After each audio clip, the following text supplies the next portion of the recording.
Bonjour et bienvenue à toutes et à tous. Merci de vous joindre à nous à un de nos midis conservation mensuels organisés par le réseau des nuits naturelles. Vraiment, merci d'être là alors qu'on a vraiment envie d'aller dehors. En tout cas, nous, à Montréal, il fait très beau.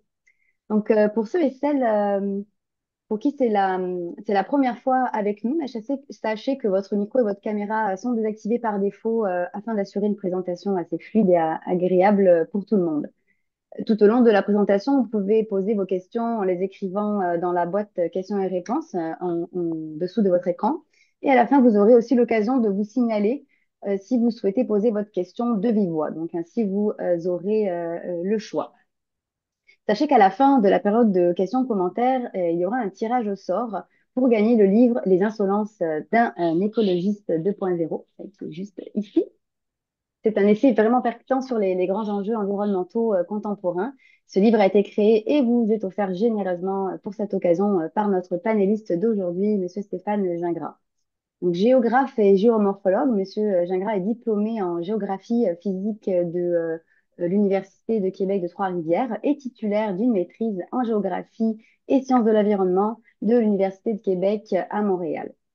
Fort de plus de 30 ans d'expérience en gestion de projets environnementaux et en vulgarisation scientifique, il a œuvré entre autres pour Greenpeace International, Great Lakes United Section Québec et depuis 2014, il est chargé de projet pour le groupe Indoterra où il s'occupe notamment de la gestion des projets de la géomatique, des communications et des plantations en milieu agricole. Stéphane, merci beaucoup de ta présence. Je te souhaite la bienvenue. Je te cède la parole et je souhaite à tous et à tous un excellent webinaire. Bonjour à tous et à toutes. Merci de prendre le temps de m'écouter aujourd'hui. Ça me fait plaisir.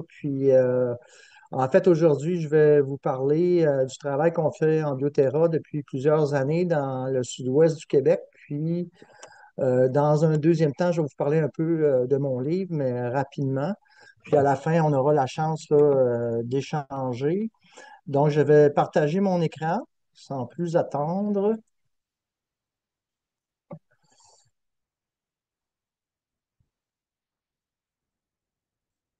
Est-ce que tout le monde voit bien? Je crois que oui.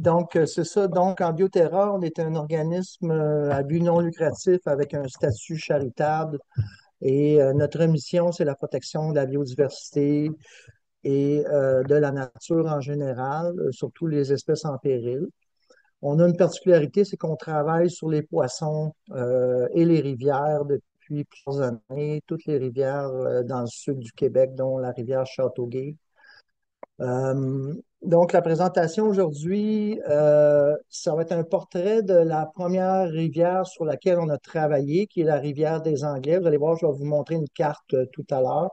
On va faire un bref portrait du bassin versant de cette rivière-là. Ensuite de ça, on va réfléchir à pourquoi protéger la nature, qui peut protéger la nature, puis l'approche éco-citoyenne que nous autres, on préconise, comment protéger la nature, puis quelles sont les actions à entreprendre. Euh, Vous allez voir, il y a plusieurs choses qu'on peut faire. Le travail dans Bioterra dans la région du Suroît, c'est-à-dire les 5 MRC du sud du Québec, qui sont Vaudreuil-Soulanges, Haut-Saint-Laurent, Beauharnois-Salaberry, Roussillon et Jardin-Napierville. Donc, on voit ici le bassin versant de la rivière des Anglais, qui, si on regarde en bas de la carte, la rivière s'écoule à partir des montagnes Adirondack du côté américain et coule jusqu'à la rivière Châteauguay qui se trouve en haut de la carte à gauche. C'est un bassin versant de 650 km². Pour ceux qui ont de la misère, peut-être, ou qui connaissent moins la notion de bassin versant, il faut imaginer un immense bol où toute l'eau qui tombe dans ce bol se retrouve dans la rivière. Là, je caricature un peu, mais c'est un peu ça, un bassin versant. Euh, on va regarder un petit peu plus en détail ce bassin versant-là. Nous, on a choisi de travailler l'échelle territoriale sur laquelle on travaille, c'est tout le temps les bassins versants. La rivière, pour nous, c'est la référence. Donc, on regarde dans les rivières, bien sûr, la qualité de l'eau. On regarde aussi la biodiversité, que ce soit la faune, incluant les poissons. On a une expertise au niveau des inventaires ichtyologiques et la flore qu'on retrouve dans les cours d'eau. Puis, est-ce qu'il y a des endroits qui sont protégés le long de la rivière? La première affaire, c'est la qualité de l'eau. On utilise l'IQBP, indice de qualité bactériologique et physico-chimique de l'eau, qui prend en compte les paramètres qui sont en rouge que vous voyez, phosphore total, coliformes fécaux, azote ammoniacal, nitrite et chlorophylle, ce qui permet d'avoir une idée de la qualité de l'eau. On va voir que c'est une méthode qui est un peu limitée.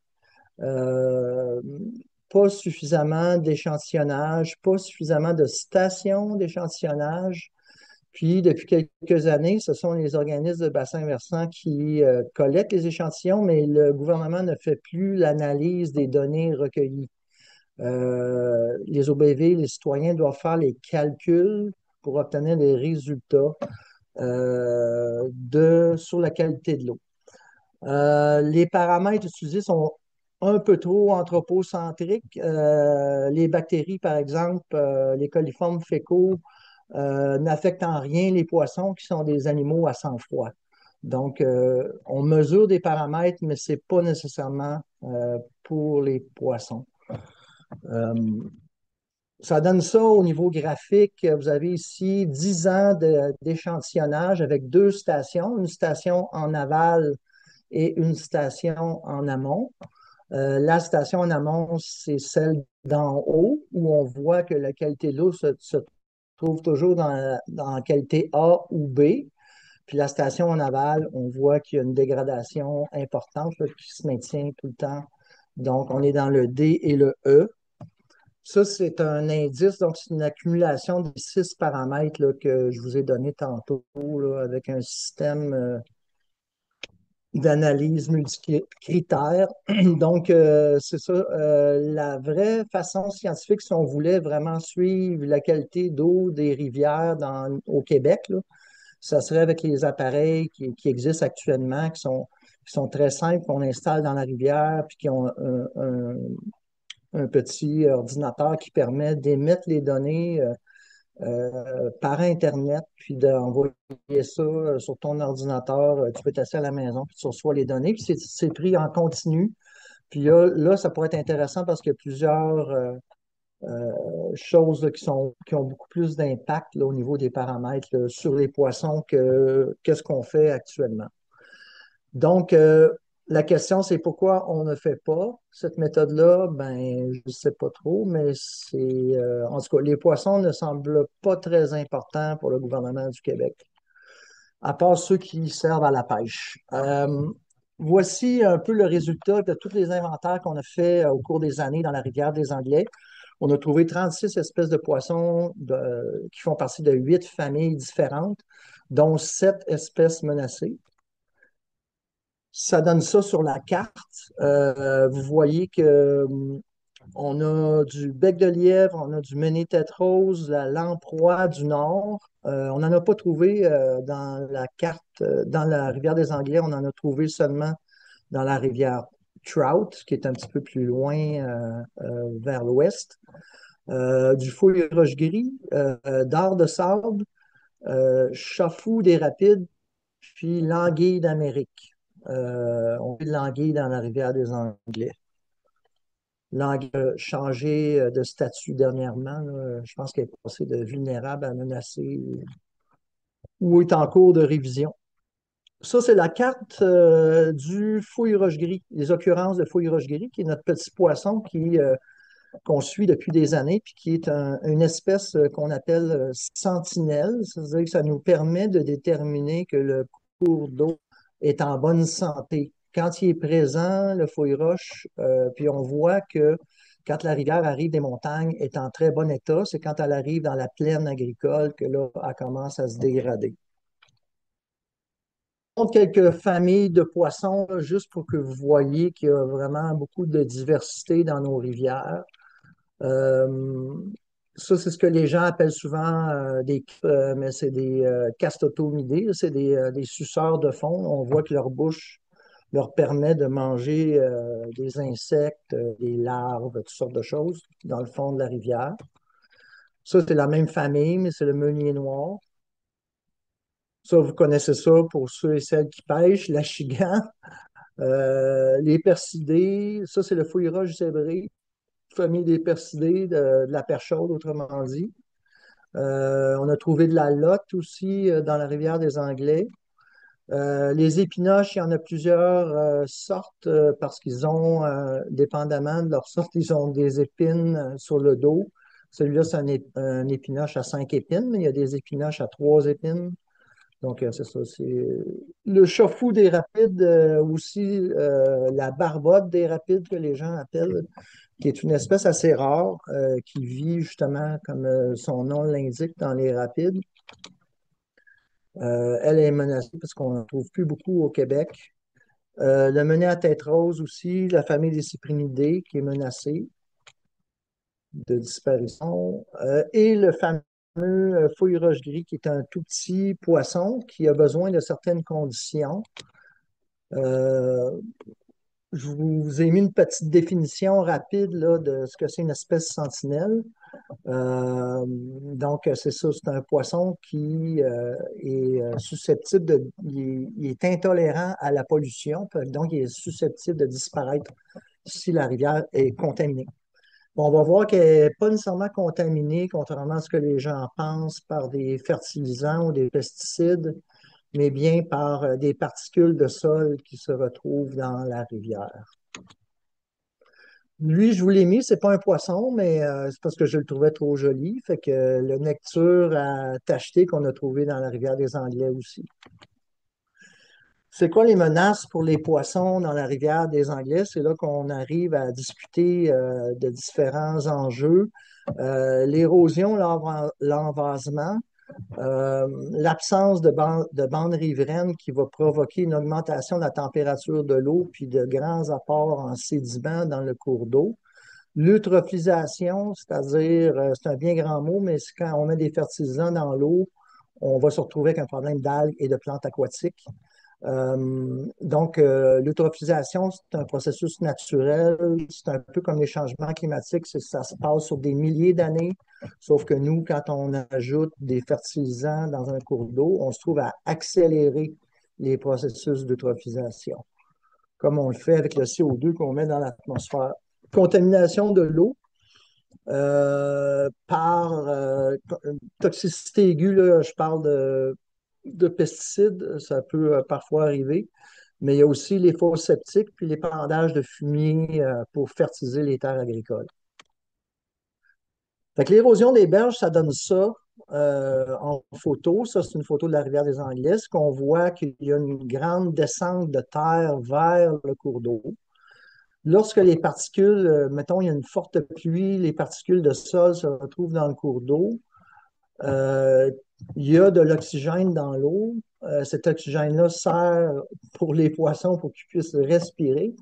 L'oxygène dissous.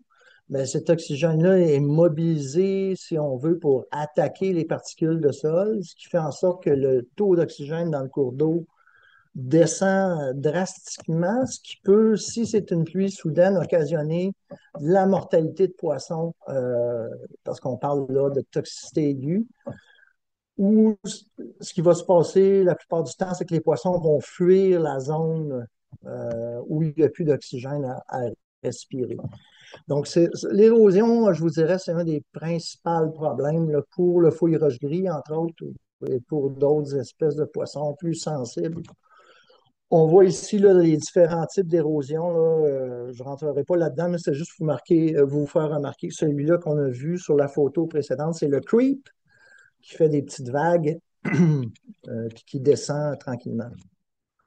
Ici, on a un bel exemple là, de l'absence complète de bandes riveraines. Puis cette photo-là, elle date déjà de plusieurs années, puis la propriété est encore comme ça. Les animaux vont dans la rivière directement. Il n'y a aucun arbuste, aucun arbre sur le bord de la rivière. Puis on voit un décrochement de berges important là, qui a eu lieu probablement au printemps, là, toute la berge a descendu dans le cours d'eau. Fait que non seulement le propriétaire euh, pollue le cours d'eau, mais lui, en plus, il perd des morceaux de sa terre à chaque année. Mais il continue à pas faire la bonne affaire, mais bon, c'est ça. Il y a des gens qui sont un peu obstinés pour rien. Euh, la qualité des bandes riveraines le long de la rivière, ça donne ça au niveau cartographique. Là, tout ce qui est en vert, on a la présence d'arbres, arbustes et herbacées. Tout ce qui est en jaune, ça, c'est seulement arbustes et herbacées. Puis tout ce qui est en rouge, c'est seulement des herbacées. Donc, ça a été fait avec les orthophotos, là. On fait plus. Avant, on le faisait sur le terrain, on se promenait en canot, puis on suivait ça sur le terrain. Mais là, avec les orthophotos, c'est plus facile à faire. Mais c'est un peu moins précis. Mais ça vous donne une idée, donc, au niveau des bandes riveraines le long de la rivière, que c'est ça.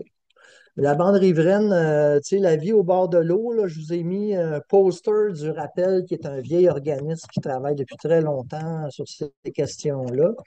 Ils ont fait pas mal de belles choses. On voit ici, c'est intéressant parce qu'on voit un bon aménagement le long d'un cours d'eau, puis un mauvais aménagement juste à côté. Puis pourquoi ce mauvais aménagement, c'est tout expliqué puis donc, tu sais, par exemple, je donne un exemple, le mur de ciment, ben, ça va réchauffer l'eau, fait que c'est pas bon pour les poissons. Tu sais, les poissons vont préférer des arbres morts ou des arbres sur le bord de l'eau qui vont faire de l'ombre parce que, en général, la plupart des poissons n'aiment pas l'eau chaude. Donc, c'est ça. Donc, c'est toutes sortes de choses comme ça. Mais je tenais à le mettre là parce que c'est juste pour illustrer qu'il y a des solutions. C'est juste une question de mentalité, puis de changer un peu la mentalité des gens. Puis nous, on le fait avec les riverains, là. L'envasement, ben ici, on le voit bien, là, une coulée de vase là, qui s'en va vers la rivière. Ça fait le même effet que qu'est-ce qu'on a vu tantôt. L'eutrophisation, on y vient. Donc, on voit ici une prolifération de plantes aquatiques euh, et d'algues. On a des lenticules, on a de la sagittaire, on a toutes sortes d'espèces. La rivière est saturée de fertilisants, fait que donc elle se met à être très prolifique, puis les plantes en profitent. C'est pas très, très bon au niveau de l'oxygène dissous justement dans la colonne d'eau. Fait que c'est pas très, très bon pour les poissons non plus. Il y a juste certains types de poissons qui peuvent survivre dans un milieu où il n'y a pas beaucoup d'oxygène. La barbotte, justement, puis un autre poisson qui s'appelle l'umbre de vase. Il s'appelle comme ça parce qu'il vit dans la vase. Euh, donc, c'est ça. Il y a aussi l'épandage des fumiers puis des matières résiduelles fertilisantes. Pour ceux et celles qui ne le savent pas, c'est que nos amis du gouvernement du Québec ont autorisé les usines d'épuration sur le territoire québécois à déshydrater notre caca qui se ramasse à l'usine d'épuration, puis ensuite de ça, à épandre ça sur les terres agricoles. Nous, on est fortement opposés à cette pratique-là, mais c'est une pratique qui a lieu malheureusement. Puis ça pourrait faire l'objet d'une autre présentation, mais c'est une pratique qui a lieu ici dans notre région. Ça empêche surtout pas les poissons, mais comme je vous l'ai expliqué tantôt, la baignade. C'est-à-dire que pour nous, les êtres humains, aller se baigner dans un cours d'eau contaminé avec des coliformes fécaux, ben, malheureusement, c'est pas une bonne idée.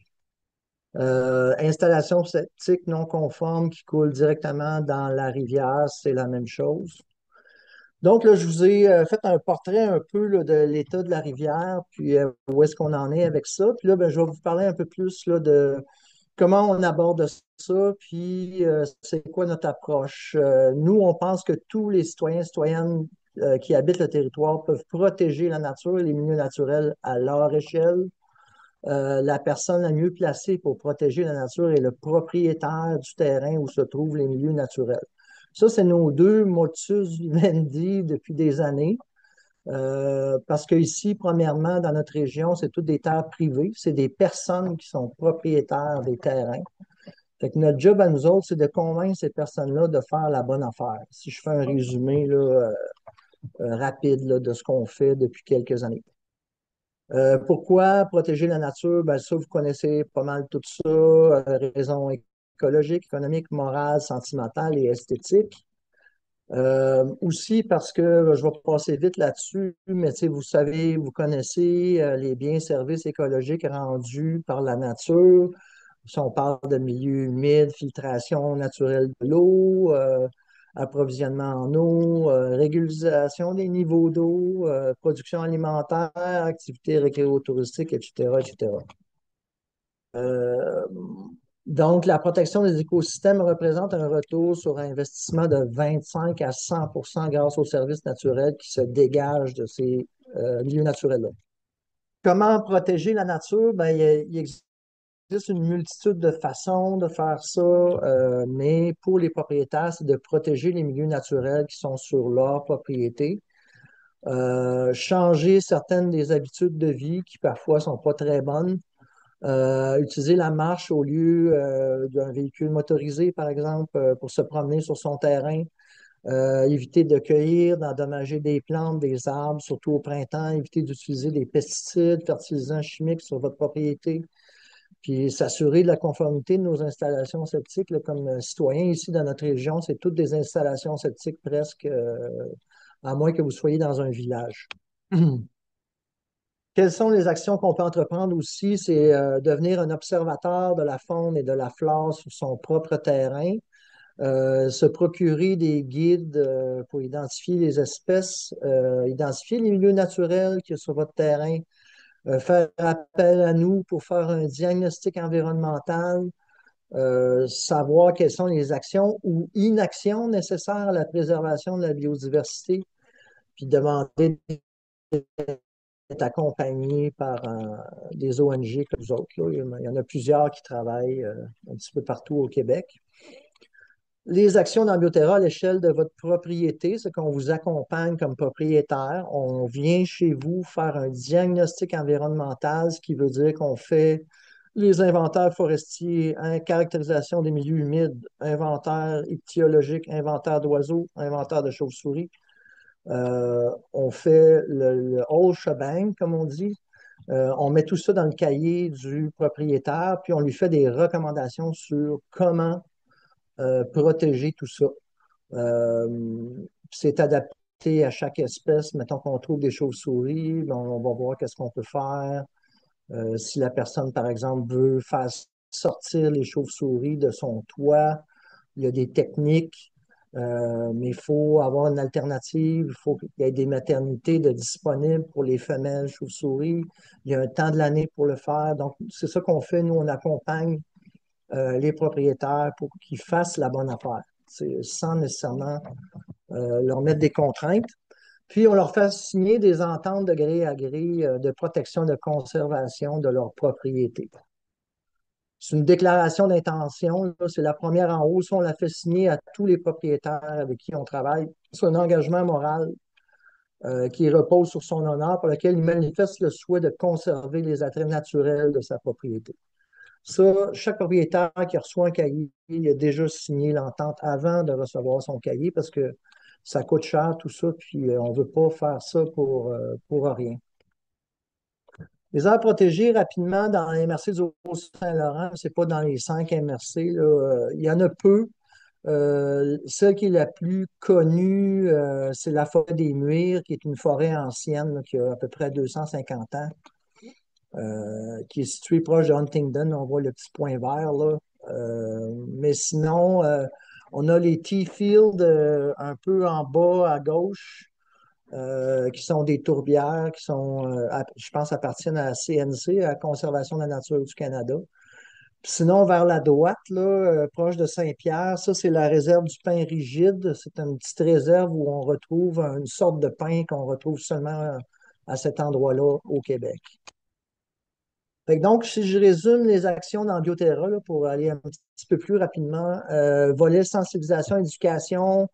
Chaque année, on fait 2 rencontres publiques auxquelles les citoyens de la région participent. On a plusieurs feuillets d'information.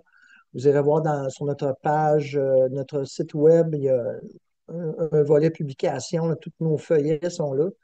On a une page Facebook. On fait des kiosques 4 fois par année dans les foires agricoles surtout. Puis on distribue, puis on vend des arbres parce qu'on a une pépinière maintenant, parce qu'on a une campagne citoyenne de reboisement. Le volet scientifique, ben, c'est le suivant, inventaire, ichtyologique, floristique, phonique, caractérisation des milieux humides forestiers, suivi de la qualité de l'eau et des berges. Tout ça, ça nous a permis depuis des années de construire un système d'information géographique parce que ce sont toutes des données géoréférenciées, donc qui proviennent de 300 propriétaires. Ce système-là, bien sûr, toute l'information qui est là-dedans appartient à Ambioterra et il y a une entente avec les propriétaires pour ne pas divulguer ces informations-là. Donc, c'est un sigle qui nous sert principalement à nous, mais on commence à connaître pas mal notre territoire. Volet action, conservation, restauration, on aménage des bandes riveraines, on a fait 18 km jusqu'à maintenant. Ça, c'est mon ami Daniel Green, avec qui, au début, on a travaillé. Il venait faire de l'échantillonnage d'eau. Puis ici, il y a Caroline Sonnet, qui est la biologiste qui nous a montré à faire la pêche électrique, la pêche scientifique qu'on fait quand les cours d'eau ne permettent pas d'utiliser la seine, qui est un filet. Pour prioriser quel propriétaire avec qui on va travailler, on ne peut pas prendre tous les propriétaires sur le territoire. Fait qu'on a un système on fait un plan de protection de la rivière, où là, on va prioriser certains lots sur lesquels on va travailler. Fait qu'on en a fait un en 2015, celui de 2025 pour la rivière des Anglais, puis là, on en fait un pour 2025 qui devrait être prêt bientôt. Le concept de base, c'est qu'une rivière, ça a un espace de liberté, donc ça méandre. Il y a des méandres, donc il faut considérer un espace autour de la rivière actuelle qui probablement, c'est là qu'il faudrait qu'on priorise les propriétaires qui sont dans cet espace de liberté-là. Fait que là, on a d'ailleurs, c'est comme ça qu'on a fait ça, c'est que la zone tampon d'1 kilomètre chaque côté de la rivière, c'est ces lots-là qu'on a ciblés dans un premier temps, puis ceux qui étaient en amont. Ça, c'est dans le plan 2015. Puis voici le résultat du travail là, entre 2009 et 2025. Vous avez en mauve, espèce de mauve lilas, 2021-2025. C'est les propriétaires qu'on a fait récemment. Puis vous avez en bleu, bleu pâle, turquoise, 2009-2021. Vous voyez qu'ils sont tous situés dans le bassin versant, mais on a focusé beaucoup nos efforts vers la partie amont où retrouver plus de feuilles roches-gris et que donc on constate que la rivière était de meilleure qualité. On a vraiment focusé sur ces propriétaires-là dans la partie amont. Et que dans le deuxième plan 2025, probablement qu'on va poursuivre ce travail-là, puis aussi faire un plus grand travail de restauration dans la partie aval, où là, on va aller installer plus de bandes riveraines, puis de haies brise-vent.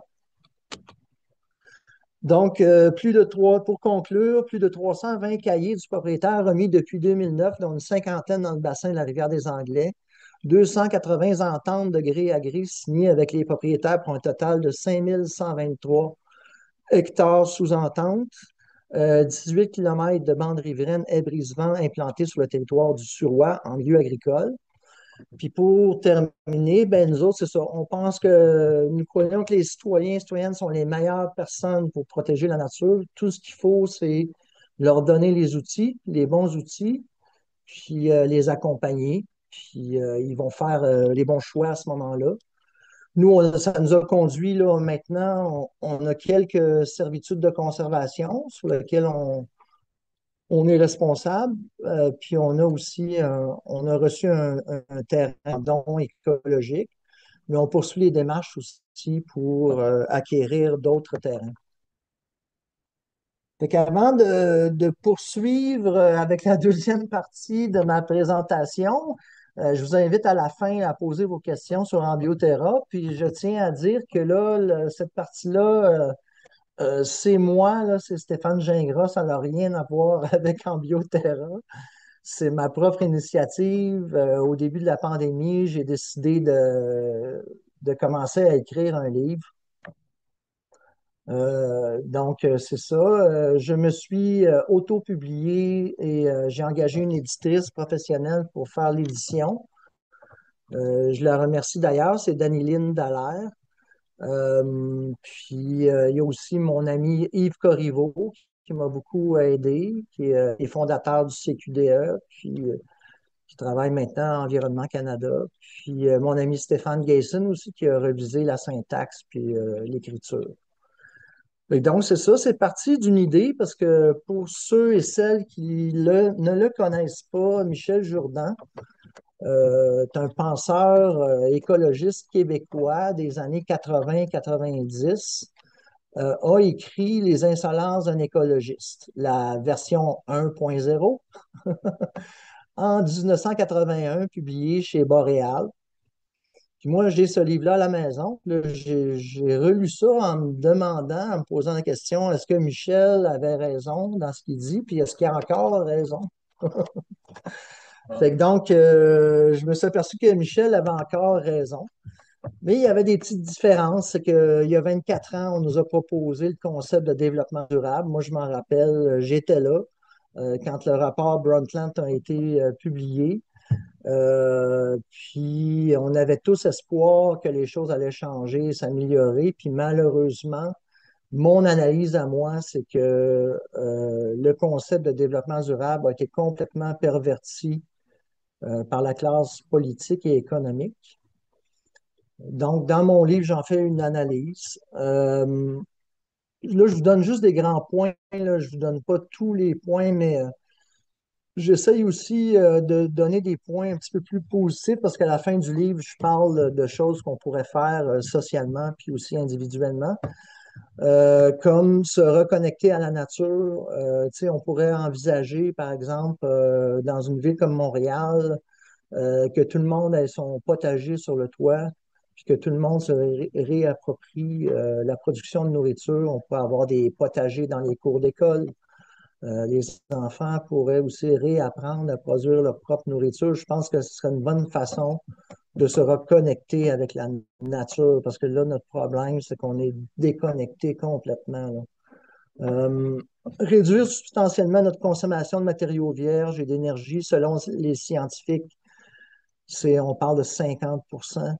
Ça veut dire produire des biens de consommation plus durables, réparables, réduire notre consommation d'énergie par la rénovation des buildings.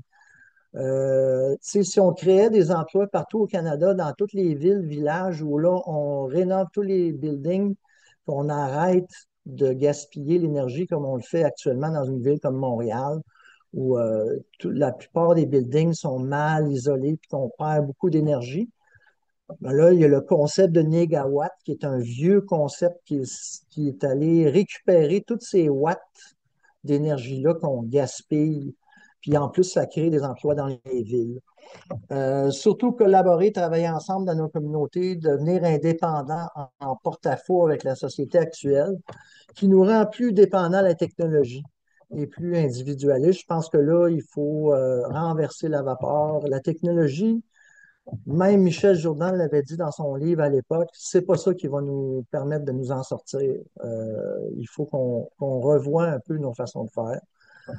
Euh, Puis construire ensemble une société écologique et inclusive, mais dans le sens d'inclure toutes les formes de vie. Parce que on a une petite tendance anthropocentrique assez puissante qui fait en sorte qu'on oublie souvent qu'on partage la planète avec beaucoup, beaucoup d'autres formes de vie. Pas pour combien de temps encore, mais donc, c'est ça. Reconstruire les solidarités à l'intérieur même de nos communautés, le tissu social, mais en lien avec le territoire, pas déconnecté. Quand je parle de communauté, je parle des communautés qui habitent un territoire. C'est bien important parce que c'est ces gens-là qui vont s'organiser entre eux. Se reconnecter avec à la nature par la production de nourriture, ça, je l'ai mené parler. Puis l'autonomie énergétique.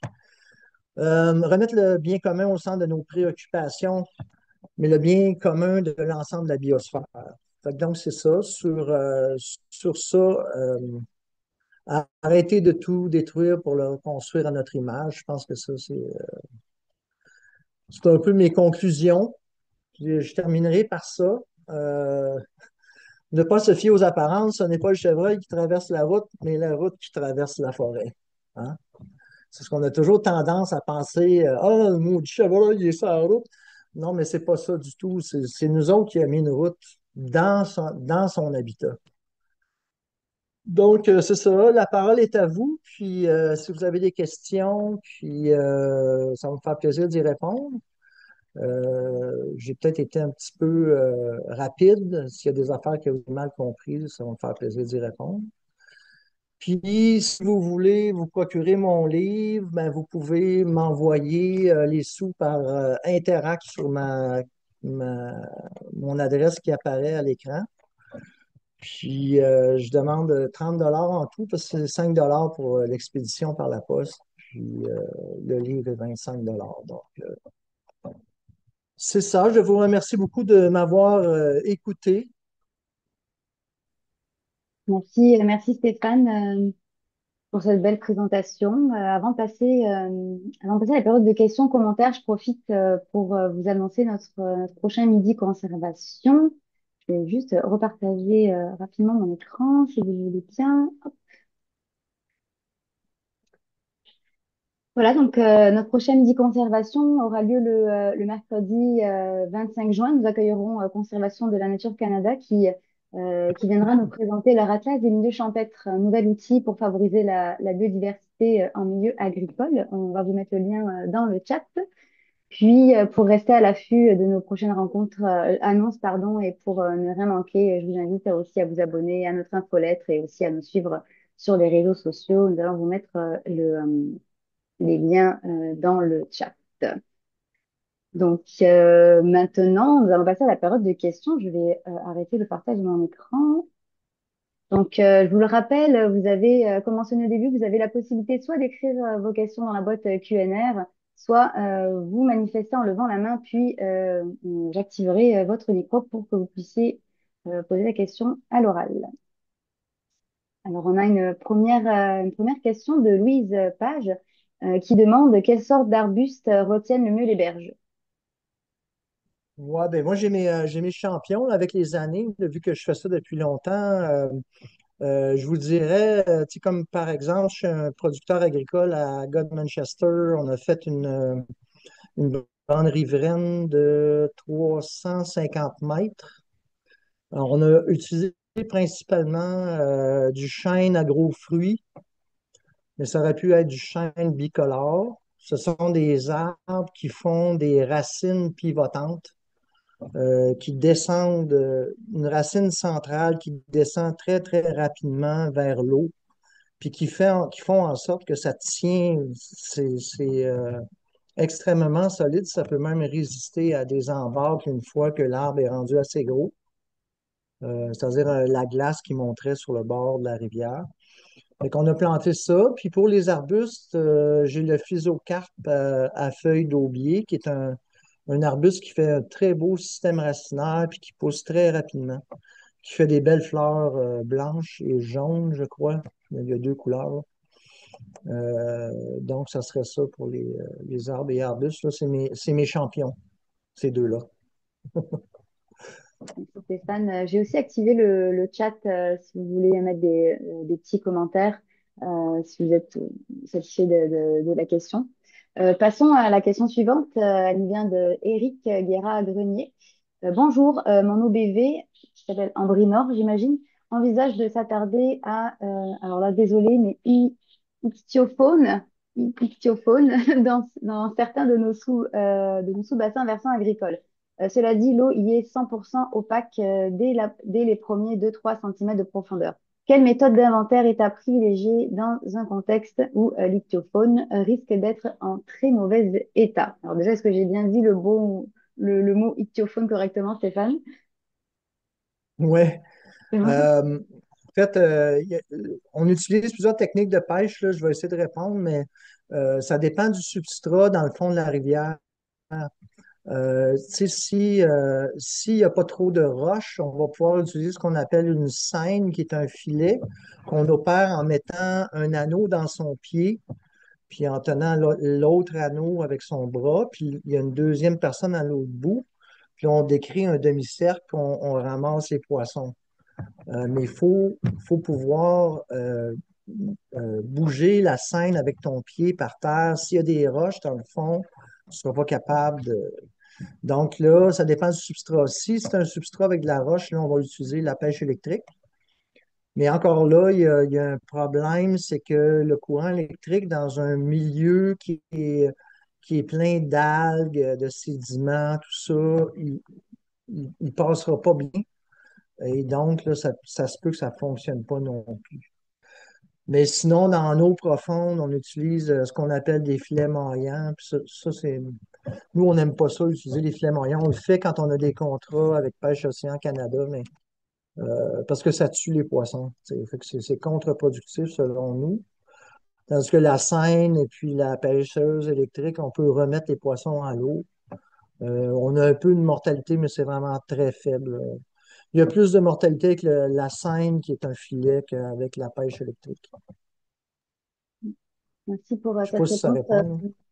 Et Eric nous a envoyé dans le chat, il a spécifié qu'il s'agit d'un substrat très argileux slash vaseux. Je ne sais pas si du coup Mhm. tu as d'autres méthodes.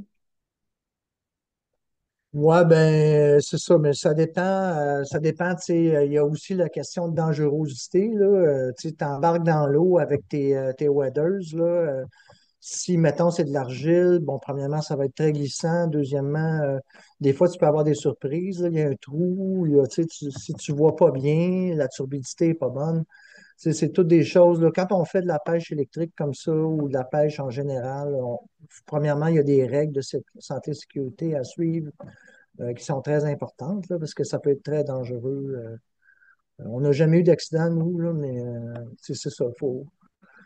Il faut faire attention. Tu sais, on ne va pas se tuer pour faire un inventaire de poissons, là. Euh, fait que c'est ça, tu sais.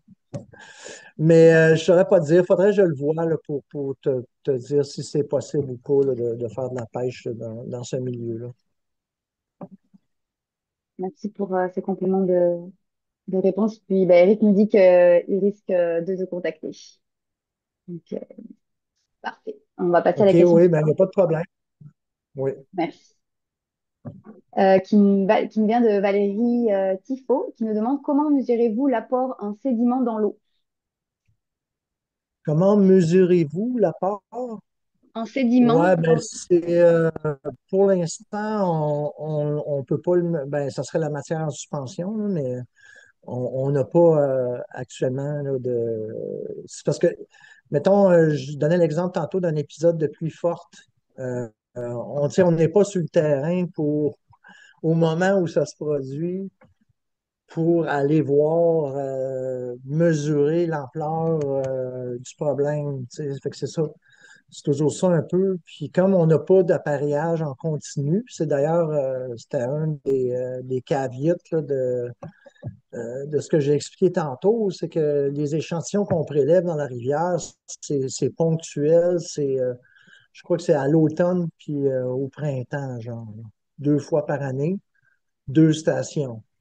Fait que ça nous donne pas là, vraiment un portrait de la qualité de l'eau, là, parce que ça dépend justement, c'est ça, la qualité des bandes riveraines, les pratiques agricoles, parce que ça, j'en ai pas parlé, mais de bonnes pratiques agricoles, par exemple, travail réduit du sol, semi-direct, culture de couverture, tout ça, ça fait en sorte qu'il y a moins de sédiments qui se ramassent dans la rivière. Plus une bonne riveraine, mais à ce moment-là, on vient de régler les choses, là. Merci Stéphane. On a une question qui vient de Svetli Dubo. Êtes-vous en contact avec l'UPA et Arbre Évolution qui ont aussi commencé à restaurer les berges le long des champs cultivés? On est en contact avec l'UPA, mais pas avec Arbre Évolution, là, non. Ok. On a notre propre pépinière. Nous, on fait pousser des arbres. C'est des arbres particuliers, là. Comme là, en ce moment, j'ai du châtaignier d'Amérique, j'ai du chêne blanc, j'ai du carrier ovale, du carrier cordiforme, du chêne bicolore, du chêne à gros fruits. C'est toutes des essences qui ont pratiquement disparu de notre région, qu'on essaye de ramener. Donc, on a une vocation un petit peu plus biodiversité. Puis les agriculteurs avec qui on travaille, nous, on travaille directement avec les agriculteurs, on ne passe pas par l'UPA. On a fait à date à peu près 30-35 fermes sur le territoire, là. Merci beaucoup. Pour l'instant, c'est la dernière, ce serait du coup la dernière question, mais vous avez encore un peu de temps. Anna Carré qui demande, est-ce que vous prenez des actions contre les espèces envahissantes et est-ce que c'est une priorité pour protéger nos rivières? Oui, en effet, on a quelques.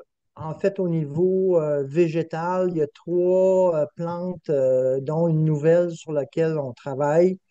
Il y a bien sûr la phragmite. En fait, on a un projet de lutte à la phragmite le long du lac Saint-François à la pointe Fraser. Euh, Monsieur Fraser opère un petit truc récréo-touristique où il y a des petits chalets, puis il y a des pêcheurs qui viennent, qui résident là, puis tout ça. Mais sauf que là, toute sa berge était envahie complètement par la phragmite qui mesurait à peu près 12 pieds de haut. Fait que là, on a couché ça parce que selon le chercheur avec qui on travaille, Daniel Micha, du CEF, là, de l'UQAM, euh, lui nous préconisait de prendre des plywood puis de les coucher par terre, puis après ça, on les a bâchés avec un géotextile qui est impossible que ça passe à travers, là. Fait on laisse ça pendant 3 ans. Fait que ça, c'est notre projet Fragmite, mais on fait des projets Fragmite ailleurs, mais ça, c'en est un gros. Sinon, on a des projets contre le nerf brun cathartique, surtout avec des producteurs de sirop d'érable, parce que le nerf brun pousse dans le sous-bois des érablières, puis empêche la repousse des petits érables. Donc, là, on a chez une productrice de sirop à Godmanchester, on a coupé 277 nerfs bruns, puis arrachés. Coupé puis arraché. Puis finalement, dernièrement, on a trouvé une plante envahissante dans le fleuve, à la hauteur de Saint-Anicette, puis tout ça, qui s'appelle la Mitelle étoilée, qui est une nouvelle petite amie. C'est une plante flottante qui nous arrive de l'Ontario. Donc, c'est ça notre travail un peu sur les plantes envahissantes, mais euh, on a aussi on fait du travail aussi sur le goby à tache noire, qui est un poisson envahissant aussi, qui est présent dans le fleuve, puis dans une partie de la rivière Chauguet. Parfait, je vous ai mis un lien au sujet de la nouvelle espèce envahissante, là, la Nutelle étoilée. Donc là, j'imagine que vous faites de l'arrachage pour cette plante envahissante, tout simplement. Ben là, on est en train, justement, c'est parce que là, on s'est aperçu que si on veut les graines, là, je ne me rappelle plus le nom, le terme scientifique, moi je ne suis pas biologiste, hein, je suis géomorphologue. Les graines, dans le fond, quand on arrache, ils se trouvent à tomber la plante, puis ils s'en vont coloniser ailleurs parce qu'ils flottent. Mhm. Fait que là, on essaie de voir, de trouver, il faut qu'on contacte les Ontariens parce que autres, ils ont déjà des projets de lutte à la Mitaine. Puis Ok. on va voir eux autres c'est quoi leur méthode, mais ce qu'on nous a dit, c'est qu'ils utilisaient des produits chimiques, là. Nous autres, ça ne tente pas de commencer à mettre du Roundup, là. C'est sûr, c'est sûr. Oui, Daniel, est-ce que tu avais une question ou Oui, un bien, c'est commentaire? justement euh, dans les choses à préconiser, dans les solutions. euh, Mhm, bon, il y a des plantations d'arbres. Stéphane sait que j'en fais beaucoup. Mais il y a aussi la permaculture, je pense qu'il devrait être poussé mhm. beaucoup au Québec pour l'autosuffisance alimentaire. Et ça pourrait même être des gens qui ont de grands terrains pourraient même être un projet communautaire, euh, partagé avec les amis, avec les voisins, avec la communauté. Donc, je pense que la permaculture, malheureusement, moi, j'en fais depuis 10 ans à peu près, mais on n'entend pas parler, c'est de valeur. Ok. Peut-être un autre sujet d'un webinaire. Pourquoi pas. Merci beaucoup pour cette intervention. Il n'y a plus d'autres questions. Je ne sais pas si vous souhaitez encore poser une question. Sinon, Ben, on passerait. je tiens à vous Oui, remercier d'avoir participé. Puis, c'est ça. Donc, n'hésitez pas à nous contacter en Bioterra. On est là. Puis on fait notre travail. Puis, vous pouvez nous appuyer aussi. En Bioterra, c'est un organisme d'action communautaire autonome, c'est-à-dire qu'on est issu de la volonté des gens de la région, puis on est géré aussi, les membres du conseil d'administration dans Bioterra sont tous d'anciens propriétaires qui ont participé à nos projets. Donc, pour la plupart, je pense qu'il y a juste notre président qui n'est pas dans ce cas-là. Mais c'est ça, donc on essaie d'être le plus ouvert possible, puis d'essayer d'amener les gens à vraiment agir de la bonne façon. merci Stéphane. Donc, ça clôturerait bientôt notre webinaire. Comme promis, après la période de questions, commentaires, on avait dit qu'il y aurait le tirage au sort. Oui, Louise, je vois votre main levée. Je vais peut-être vous donner la parole à vous. Après, peut-être le tirage au sort, si ça ne vous dérange pas, ça va être assez rapide, vous allez voir. Donc, j'ai pris les gens qui ont participé. Je les ai copiés-collés ici. Puis, on va faire tourner une petite roue. D'ailleurs, c'est drôle. Je sais pas si on voit bien. Stéphane, peux-tu me confirmer qu'on voit bien Je la... le vois. Oui, ok, super. Ok, ben, Sandra Prou Makini, je ne sais pas si je dis bien votre nom, mais donc vous remportez le livre de Stéphane Gingras. Donc, je vous contacterai par courriel pour connaître les modalités d'envoi. Donc, félicitations à vous. Je vais, on a encore un petit 6 minutes avant la fin de notre webinaire, donc je vais activer votre micro, Louise. Donnez-moi 3 petites secondes. Louise, ouais, Euh, elle doit être. hop, normalement, désolée. Essayez de parler. Non, ça ne fonctionne pas. Je Son pense micro que est fermé. vous avez le contrôle de votre micro. Est-ce possible? Vous pouvez le désactiver? Non? Vraiment navré, je ne comprends pas ce qui se passe.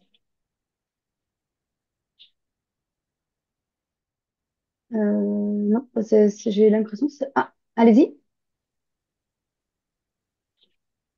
Louise, Ouais, ah ben non, c'était ma question, c'était les arbustes, puis j'ai pas bien compris. Aubier, c'était quoi le nom avant? une physocarpe Isocarpe, à feuille d'aubier. à feuille d'aubier. OK. Et puis, bon, puis si on veut que vous veniez faire une évaluation, parce que nous autres, on est trois voisins qui ont des grands terrains au bord de l'eau. Tu parlais d'une évaluation en tout cas, de Oui, nos en berges, fait, là. le cahier du propriétaire, ça, il faut contacter notre directrice générale parce on a une liste d'attente parce que ça ne coûte rien au propriétaire OK, quand on fait ça. OK. Parce qu'on Fait va que je vais chercher des faire ça. subventions pour faire ça. Mais c'est Moi, ça, faut qu'on ait une il y avait liste une d'attente. équipe un été d'étudiants qui étaient venus faire, mais on n'a jamais eu de nouvelles d'eux autres. C'est bizarre. En tout cas, ça fait à peu près 5 6 ans de ça. Puis on n'a jamais eu de nouvelles. Mais c'était à la municipalité, je me souviens plus exactement, mais on n'a pas eu de nouvelles. Enfin, oui, je vais contacter votre directrice générale. Merci. Mais parfait. Merci, Louise. Donc, ça clôturerait notre webinaire. Merci beaucoup, Stéphane, de ta générosité pour ton livre et puis pour ta présentation. Ça a vraiment été une belle un beau webinaire. Je voulais te remercier. Je vais Moi, remercier tout le monde. j'étais un petit peu vite, je me rends compte, mais bon. Ben, ça a permis de laisser le temps aux commentaires, aux questions. Je sais pas si tu as l'opportunité de voir le chat. Je pense que oui, mais il y a beaucoup de gens qui te remercient de cette belle présentation. Donc, c'est, c'est magnifique. Merci beaucoup. OK, ben merci beaucoup, puis à la prochaine. À la prochaine et belle après-midi à tout le monde. OK, Au revoir. au revoir.